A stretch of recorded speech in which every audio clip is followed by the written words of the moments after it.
तळपायांमध्ये सुई टोचल्याप्रमाणे जर तीव्र वेदना होत असतील तर याचं कारण डायबिटीज आहे.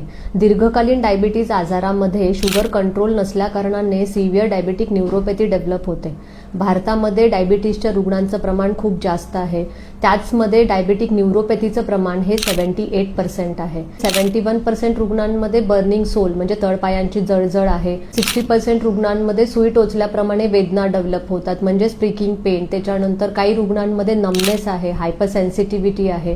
बऱ्याचदा कॅलस किंवा कॉर्न फॉर्मेशन तळपायांमध्ये होतात आणि याच्यामुळे हे रुग्ण चालू शकत नाहीत आणि त्याच्यामुळे त्यांची जीवनशैली बिघडते आणि याच्या क्वालिटी ऑफ लाईफवरती परिणाम होतो. या प्रॉब्लेमला सॉल्व्ह करण्यासाठी जेव्हा डायबिटीज रिव्हर्सल थेरपी माधवबागमध्ये केली जाते तर त्यावेळी सायंटिफिक पद्धतीचा विशिष्ट अशा औषधी तेलांचा वापर करून एक टिपिकल मसाज दिला जातो, ज्याच्यामुळे हे कॉम्प्लिकेशन्स आणि न्यूरोपॅथीचे लक्षण हे पूर्णपणे कमी होत असलेलं दिसतं. त्याचबरोबर वेट ट्रेनिंग एक्सरसाइज दिले जातात जेणेकरून पायाच्या मसल्समध्ये ताकद पुन्हा डेव्हलप होऊन प्रॉपर ब्लड सर्क्युलेशन इम्प्रूव्ह होतं. तर अशा प्रकारे जर योग्य आहार घेतला, एक्सरसाइज मॅनेजमेंट प्रॉपर केली, जर प्रॉपर मसाज थेरपी आणि फूड केअर जर केला तर न्यूरोपॅथीचे पूर्ण लक्षणं कमी होऊन व्यवस्थित पेशंट आपले आयुष्य जगू शकतात.